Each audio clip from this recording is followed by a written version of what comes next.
रहा था और जब मैं छोटी बस्ती से गुजर रहा था मुझे सामने एक बैरियर दिखाई देता है। ये देखते ही मैं अपने गाड़ी को ब्रेक मार देता हूँ और तब मुझे पता चलता है कि कंस्ट्रक्शन रोड का काम चल रहा भाई, दूसरा रास्ते से जावा।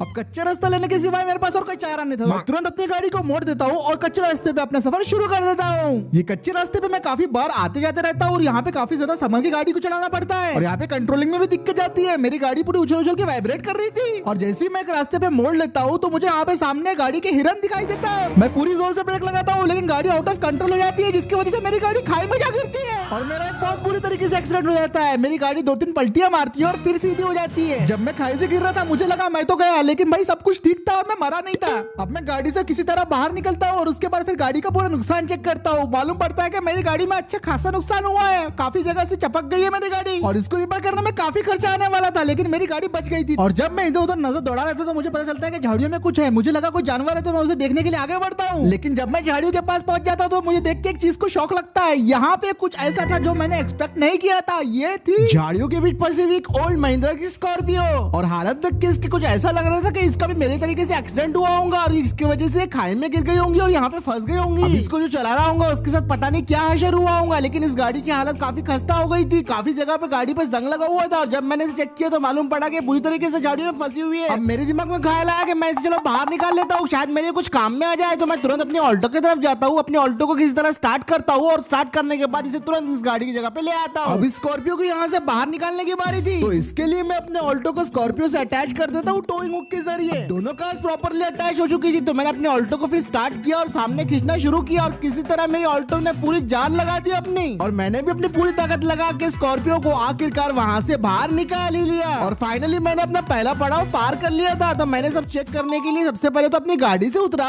और फिर मैंने उस एक्सीडेंटल स्कॉर्पियो को चेक करने लगा कि सब सही है कि नहीं है। गाड़ी पे काफी जंग लगा हुआ था लेकिन मैंने सोचा कि एटलीस्ट ये टो करने के लायक तो होंगी, तो मैंने गाड़ी को अच्छे से चेक किया, सब कुछ ठीक था, ये टो करने के लायक थी और मुझे लग रहा था कि भाई मैं इसे ऐसी मैकेनिक के पास लेके जा सकता हूँ और रिस्टोर करवा सकता हूँ और ये मेरी एक अच्छी नई गाड़ी बन सकती थी। तो मैं स्कॉर्पियो से उतरता हूँ और मेरा पूरा प्लान रेडी था। मैं अपनी ऑल्टो में बैठ के गाड़ी को स्टार्ट करके यहाँ से निकल पड़ता हूँ। अब बस इस गाड़ी को टो करते हुए मुझे किसी तरह मैकेनिक के पास लेके जाना था, यही सबसे बड़ा चैलेंज था मेरे लिए, क्योंकि 800 सीसी की गाड़ी इतनी बड़ी स्कॉर्पियो को खींच रही थी। सबसे ज्यादा दिक्कत तो मुझे चढ़ाई करने टाइम ही हो रही थी, पर मेरी ऑल्टो ने मुश्किल से मुश्किल चढ़ाई को पार कर लिया था और थोड़ी देर बाद मुझे वो हिरन भी दिखता है जिसकी वजह से एक्सीडेंट हुआ था, जो कि सेफ खड़ा हुआ था। और ऐसा करते करते मैं किसी तरह अपनी स्कॉर्पियो को कच्चे रास्ते से पक्के रास्ते पर टो करते करते लेके आ जाता हूँ। पक्के रास्ते पे आ गया था और अब एकदम रोड सीधा था जिसकी वजह से मैं गाड़ी को आसानी से टो कर पा रहा था। मैकेनिक की वर्कशॉप भी लगभग आधे घंटे की दूरी पे थी, तो बस मुझे अब आराम से ड्राइव करके इस गाड़ी को किसी तरह वर्कशॉप तक पहुंचाना था। अब 10 मिनट तक तो सब सही होता है, लेकिन मुझे क्या पता था 10 मिनट के बाद ये स्कॉर्पियो मुझे झटका देने वाली है। अचानक से स्कॉर्पियो का टायर फट जाता है जिसकी वजह से वो गाड़ी अनबैलेंस होना शुरू हो जाती है। उसकी वजह से मेरी ऑल्टो भी अनबैलेंस हो रही थी और थोड़ी देर के बाद स्कॉर्पियो को दूसरा टायर भी फट जाता है। ये सब देख के मैं ब्रेक मारने की कोशिश करता हूँ, लेकिन इतने में मेरी गाड़ी के इंजन से भी धुआं निकलना शुरू हो जाता है और फिर मुझे समझ में आता है मेरा बड़ा वाला पपट हो गया है, क्योंकि एक्सीडेंटल गाड़ियों को मैं टो करके ऐसे ही लेके जा रहा था। अब इन दोनों गाड़ियों में से एक भी गाड़ी चलने की हालत में बिल्कुल भी नहीं थी और इन्हें यहाँ से हटाना रोड पे से जरूरी था। तो मैं तुरंत अपने एक दोस्त को फोन लगाता हूँ और उसे बोलता हूँ कि भाई जल्दी से टो ट्रक लेके आ जा, अपने को 2 गाड़ियां है जिनको यहाँ से लेके जाना है। और लगभग फोन करने के 2.5 घंटे के बाद आखिरकार वो अपना ट्रक लेके आ ही जाता है, लेकिन वो टो ट्रक ने एक अच्छा बड़ा वाला ट्रक लेके आया था, जो कि अच्छी बात थी क्योंकि दोनों गाड़ियों को इसके ऊपर लोड करना था हमें। फिर आराम से हम दोनों गाड़ियों को ट्रक के ऊपर लोड कर देते हैं और सब कुछ प्रॉपर चेक करने के बाद मैं ट्रक के अंदर बैठ जाता हूँ और अपने दोस्त को चलने के लिए बोलता हूँ और फिर मेरा दोस्त ट्रक स्टार्ट करता है और हम दोनों निकल पड़ते हैं वो दोनों गाड़ियों को लेके वहाँ से।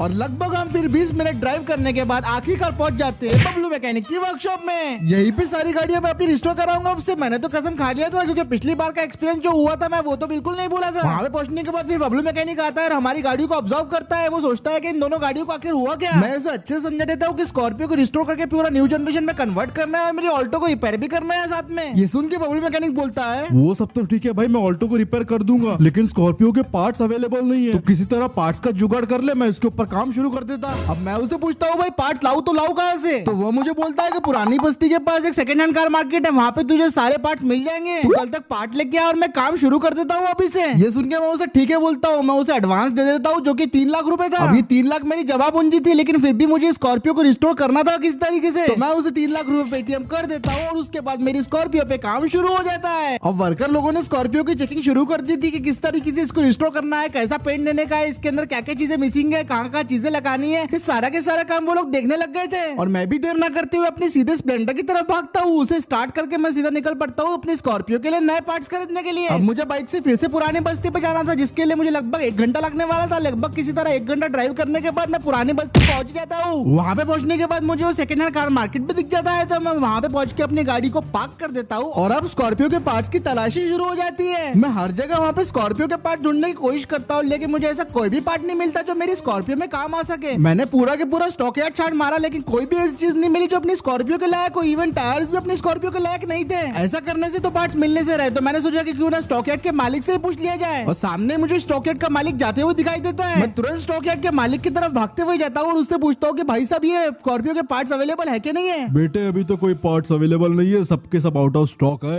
अब ये सुन के मुझे बुरा तो लगता है, लेकिन मेरे पास एक और आइडिया था जिसके दिमाग में आते ही मैं तुरंत भागता हूँ वहाँ से और फटक से अपनी स्प्लेंडर में बैठ के निकल पड़ता हूँ अपने घर की तरफ। अब यही प्लान था जो कि मुझे सारे के सारे स्कॉर्पियो के पार्ट्स दिलवाएगा। अब घर आने के बाद मैंने सबसे पहले अपना लैपटॉप खोला और तुरंत ऑनलाइन जाके काफी सारी रिसर्च की और फाइनली मुझे अपने स्कॉर्पियो के सारे पार्ट्स मिल गए। मैंने देरी ना करते हुए सारे के सारे अपने स्कॉर्पियो के पार्ट्स ऑर्डर कर दिए और उनकी डिलीवरी का टाइम बस 1 दिन बता रहा था। मतलब बस कल के कल ही मेरी स्कॉर्पियो के सारे पार्ट डिलीवर होने वाले थे। ये सब होने के बाद मैंने खाना खाया और बेड पे सोने के लिए आ गया। अब मैं कल के लिए काफी ज्यादा एक्साइटेड था क्योंकि कल मेरे स्कॉर्पियो के पार्ट्स आने वाले थे और मैं सो गया। फिर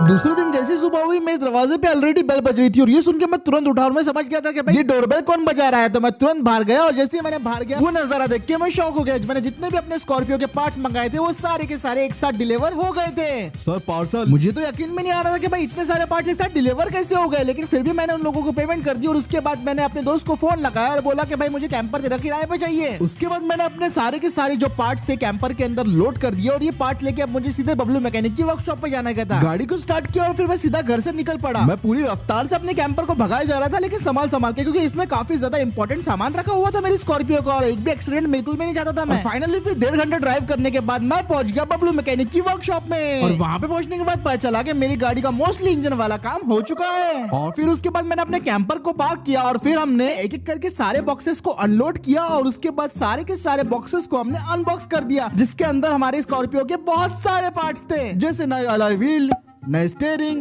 नए लाइट, नई ग्रिल, नए बम्पर्स, नए seats, new boot, new dashboard और लगभग अब सारे के सारे पार्ट्स आ चुके थे। ये सब अब तैयार थे हमारे स्कॉर्पियो में लगने के लिए और फिर उसके बाद ये प्रोसेस शुरू होता है। अब एक एक करके इसके ऊपर सारे हमने नए पार्ट्स लगाने शुरू कर दिए, चाहे वो बम्पर हो, ग्रिल हो या फिर व्हील्स हो। और धीरे धीरे अब इस गाड़ी का शेप चेंज होना शुरू हो गया था। अभी 2009 वाली स्कॉर्पियो से 2022 वाली S11 क्लासिक दिखना शुरू हो गई थी। और फिर 5 घंटे के कड़े वर्क के बाद मुझे बबलू मैकेनिक बोलने लगता है, भाई गाड़ी टेस्ट रन के लिए तैयार है, पहली बार तू चलाएगा क्या बोल। और यही सुनने के लिए तो मैं तरस रहा था भाई कब से। मैं उसे तुरंत हाँ बोल देता हूँ और अब हम पहली स्कॉर्पियो के टेस्ट रन के लिए तैयार थे। फिर उसके बाद बबलू मैकेनिक और मैं गाड़ी में बैठ जाते हैं और हमारा टेस्ट रन शुरू होता है। और गाड़ी भाई मैं चला रहा था। पहले तो भाई काफी ज्यादा अनस्टेबल चल रही थी गाड़ी, ऐसा लग रहा था इसका स्टीयरिंग मुझसे कंट्रोल नहीं होगा और बुरी तरीके से हिल रही थी। एक बार तो मैं ऐसे झाड़ियों में ठोकते ठोकते बच गया, लेकिन इवेंचुअली मैंने इस गाड़ी को कंट्रोल कर लिया और ये गाड़ी ने अब अपनी असली स्कॉर्पियो वाला जलवा दिखाना शुरू कर दिया था। हालांकि अभी पूरी तरीके से रिस्टोर नहीं हुई थी, लेकिन अभी जिस तरीके से तबाही मचा रही थी सड़कों पे वो काबिल तारीफ थी। बबलू मैकेनिक ने इसकी हर एक चीज पे अच्छे से काम किया था, उसकी हैंडलिंग हो या इंजन हो, सब कुछ काफी बेहतरीन था और एक प्रॉपर स्कॉर्पियो थी। मैं उसे थैंक यू बोलता हूँ और फिर उसके बाद ये हमारा टेस्ट रन कंप्लीट होता है। उसके बाद मैं अपनी गाड़ी को मोड़ता हूँ और मोड़ के मैं फिर से निकल पड़ता हूँ वर्कशॉप की तरफ। और कसम से भाई इसको चलाने में जो मजा आया ना वो भाई अभी तक कोई भी गाड़ी को चलाने में नहीं आया, क्योंकि इसको अपन ने पूरा अपने सामने बनते हुए देखे, वो भी अपने लिए। और फिर वर्कशॉप में वापस पहुंचने के बाद बबलू मैकेनिक मुझे बोलता है कि इसको पूरी तरीके से कंप्लीट होने में लगभग 4 हफ्ते लग जाएंगे। अभी 4 हफ्ते मेरे लिए 4000 सालों के जैसे होंगे, लेकिन फिर भी मैं बोलता हूँ कि भाई ठीक है और मैं वहां से निकल जाता हूँ।